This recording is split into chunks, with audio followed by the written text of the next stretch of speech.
Alrighty guys, so after you guys enjoyed the video, make sure to hit the description down below and check out the Innovation Yu-Gi-Oh! Amazon page for all of your Yu-Gi-Oh! Needs. What's going on, everyone? It's Chris from Innovation Yu-Gi-Oh! Here, bringing guys a Spyral Deck Profile today. This deck profile is, of course, post the release of Double Helix. But before we get to the actual video itself, as you guys already know, the new round of the giveaway is up. The giveaway is for the North American 2017 Spyral Playmat. And all you guys got to do is be a part of the giveaway. Is a few things. Leave a like on this video, a comment in the comment section down below, and be a subscriber on both my YouTube channels in order to have a chance to win the playmat. The second channel is linked in the description down below. And yeah, the giveaway winner will be announced the first week of November. So instead of giving you guys some long drawn out intro and explaining the deck, I've already did that already. I'll leave an iCard right here for you guys to see my in-depth explanation of the deck. Right now I'm about to give you guys my deck profile for the deck I took to my locals today. So I'm going to start off by saying locals was pretty well. I went X1, unfortunately lost to the mirror match in the finals. Ash Blossom was definitely the deciding factor in my opponent winning that match, and me making a bad decision of letting my opponent go first instead of me actually going first, because I let him go first because I sided in Reapers. You guys didn't come here for that. You guys came here for the deck profile. So one sleeper. Sleeper's amazing for the deck. You guys already know what he does. Definitely a staple. 1, 2, 3 Spyral Super Agents. I'm currently running 3 agents because why not? One Last Resort. Now, if you guys that are rookies to the deck, brief explanation of why Last Resort is good. You can target one Spyral monster you control, equip this card from your hand field to that target while this card is equipped. The card can be destroyed by battle by card effects, so keep that in mind. Pretty much, you're going to equip him with Spyral Sleeper. If you guys did not know real quick about what Spyral Sleeper does, pretty much he can destroy a Spyral card to pop up 2 cards on the opponent's side of the field. So the combo, you equip these 2 together. Sleeper can pop himself to pop, he'll protect them, and then he can pop 2 cards for free. Very good, very solid. One Master Hand. Master Hand is broken because it helps out your combo plays with this guy right here, Double Helix. And she searches out your mission rescues and etc. I'm running 2 Gofu instead of 3 now. 2 Gofu, if like it's the right number. 3 I felt was clogged because a lot of times while Gofu is a instant decode talker, I found myself not really relying on him that much.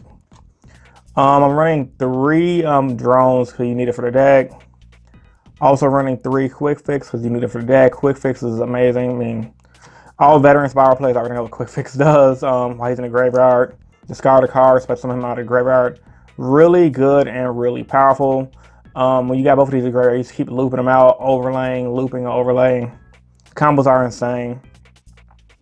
Now I'm running 1 Supreme King Dark Worm. For you guys that did not see my Spyral combo video explaining why this card is good, I'll have it linked right here as well in the iCard. So you guys can check that out and the combos you can do with this card. But pretty much, it helps out with Dragon Ravine. He specials himself while he's in the graveyard. And that's pretty much a 1 card. He pretty much gives you free fodder to make an exceed play. So really good, really powerful. Then 1 Destrudo, the Last Dragon Frisian, whatever his name is. Really long. If this card is in your hand or graveyard, pay half your life points. Then target 1 level 6 lord monster you control. Special summon this card. If you do, reduce the card level by the level of that monster. Also place the card at the bottom of the deck when it leaves the field. And then pretty much, long story short, when you have him in the graveyard and you have Quick Fix on the board or another level 1, you can bring him out, sync these 2 up, and make your Ancient Fairy Dragon to blow up one of your field spells and start adding some shenanigans. Now, since I'm poor and don't want to pay for Ash Blossom and Joy Spring, my hand traps are 2 Ghost Ogres. Pretty good. You're probably going to see this a lot in this format anyway for all the people who do not want to drop $85 for Ash Blossom. And honestly, I don't think anyone should unless they're going to a major event and they got money to blow. 1 DD Crow, because it's good, because it can be searched out with a card in extract, which I'll get into in a second. 1 Max, and last but not least, rounding off the hand traps with 1 Max C. It's pretty good. You guys already know what Max C does. Now, I'm running 1 Instant Fusion. Honestly, this is only because every time I drew it, I found out I really did not need the Instant Fusion. It's only good to bait my opponent out and extend my plays. Pay 1,000, get a Fusion shenanigans. 1 for 1 because it's broken. 1 Raigeki because it's broken. 1 Mission Assault because it's broken. You guys do not know what Mission Assault does. Destroy this card and start your interface after activation. Once per turn, so Spyral card you control. So if monster of a battle or by card effect, you draw a card. Then while it's in the graveyard, you could banish it to special summon a Spyral in your hand. Really good. 1 Dragon Ravine. Now this card is good. Some people in LCG run 2. I run 1 because it's so searchable with your terraforming and your set rotations. Pretty much discard a card, send a dragon type monster from your deck to the graveyard. You could send your Dustrudo, or you could send your Dark Worm.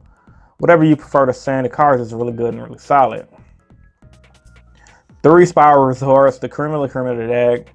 Your opponent cannot target a Spyral card you control with a card effect. Once per turn, you can add 1 Spyral monster from your deck to your hand. During your end phase, shuffle 1 monster into the deck or destroy this card. Now, there was a big ruling going around if you target a extra deck monster in your graveyard and shuffle it into your extra deck, this card will stay. And some people argued against this, stating that if you shuffle that extra deck monster from your graveyard into the extra deck, this card would not stay. Well, apparently the official ruling is if you target an extra deck monster in your graveyard and send it to your extra deck, this card is destroyed. So make sure, do not target extra deck monsters in your graveyard unless you want this card to not stay on the field. So yeah. 2 Big Red. This card is really good. You definitely need 2. I used to play 3, as you guys already know, but 2 I feel like is optimum. 3 can kind of clog, not really. It's kind of hard saying that because this card is really good. Pretty much the premature barrier of the deck. After this card, by targeting 1 Spyral monster in your graveyard, special summon it, and if you do equip this card, it cannot be destroyed by battle. You can only activate 1 Big Red monster per turn. Key factor to remember about this card, if this card leaves the field, your Spyral monster stays. So it's really good. 3 Machine Duplications, nothing to talk about here. You target your drone and or your quick fix to do your combo shenanigans. So crazy. Now I run 2 Foolish Barrier of Goods. For you guys that watch my in-depth analysis of the deck, still running 2 of these because they dump the spell and trap cards from the deck to the graveyard, and it works really well. 3 Terraformers for consistency, 2 set rotations for consistency, 1 Utility Wire. I added this last minute at locals today. I took out the 1 Instant Fusion because I saw another guy running it. Obviously, I forgot this card existed, but it's so good. Set up with your double helix. And 2 Mission Rescue for the combo plays. My main deck rounds off to a 43 card main deck, and yeah, man, I like the it played really well at locals today. Hands down, one of the tier 0 deck for sure. Now my extra deck, and then I'm gonna do side deck last. So 1 double helix. This definitely would be 2 if I had to, but 1 is optimum for you guys that are on a budget, and you guys that don't want to pay a lot of money for a bunch of double helixes. 1 is definitely optimum, but you do need 2. I'm gonna show you guys right now. I'm running 2 Shilling Princess Sprites. So when I do get a second double helix, I'm gonna cut a second Princess Sprite for the 2 double helix. So efficiently, you need 2 of this card, but ultimately 1 is fine if you guys are on a tight budget. You can work for 1, trust me. I was doing some combo plays, and if I have some time, I'll put the pictures on the screen about the combo fields I had with just 1 double helix. Decode Talker, Firewall Dragon, costs $50 for a reason. Ib, 2 Proxy Dragons. I run 2 of these mainly just due to the fact that sometimes you burn through them to make your Decode Talker with your Gofu, and a lot of the times I feel like you just need 2 just because. Coral Dragon for your synchro plays with your quick fix and your instant fusion play and or your Gofu play. Ancient Fairy Dragon because it's good. It runs with Dustrudo, runs with your instant fusion play. 1000 Ice Restrict. I still run this because I run the 1 instant fusion. It's definitely good. It helped me win a game actually today because it baits out effects. And yeah, it can definitely win games and steals games. Sea Monster Thesis for the combo. Effectively, it'll be 1 Princess Sprite, but today I ran 2 that you guys can already see. 1 Doulahan. Now, Lyrisig, the Recital Starling. This is a card that adds DD Crow. When the card has XYZ summon, you can target 1 face-up monster on the field. It gains 300 attack and defense for each material attached to this card. Once per turn, you can attach 1 C material from this card, add 1 level 1 Wing Beast monster from your deck to your hand. All battle damage you take from battles involving this XYZ monster inflicted to your opponent. Really good, really powerful. Number 41, Bagoose, got a terribly tired top here. This card, I'm gonna tell you, like, not gonna lie. Oops, I just dropped it. Not gonna lie. Spirals is OP, but this card is bananas when you combine it with any link heavy deck. This card definitely needs to get banned. It's too good. Once per turn during your semi-phase, attach 1 XYZ material. If you cannot destroy it, this attack position card, you cannot destroy your opponent's card effects. Your opponent cannot target this card with attack position with card effects. While the cards face up defense mode, change all face up monsters on the field to defense position. Also negate the effects of those monsters in defense position. Pretty much a XYZ skill drain. This card, it needs to get banned. Like, honestly, it's too good. Kind of reminds me of when you play in the Necros format and they bring out the degen lock. This is pretty much the new version of the degen lock. It's so good. I call it the link lock. It's too good. Then my side deck is kind of wacky, I'm not gonna lie, but I liked it. It played really well today, but it's not set in stone. I run one fully armed on the side deck. It's really good against Pendulum Magicians. Reason being, because they set up their boards and they pass, and if they're trying to bait out all your effects and you have an agent in your hand, you can equip this to your agent, attack over one of their monsters, banish their monster, banish a scale, which is really good. It won me a lot of games in the past, and I still like the side because it's pretty good. 3 Ghost Reaper Winter Cherries. If you do not have Ash Blossom, you definitely need 3 of this card because of how powerful it is. Reveal it, your extra X, pretty much good for the mirror match overall. If we're going to a tournament where you know there's going to be a lot of Spyral decks in the meta or in the room, this main deck is really good. 1 Gamma Seal for the people still trying to run True Dracos and etc. 1 System Now for ABC.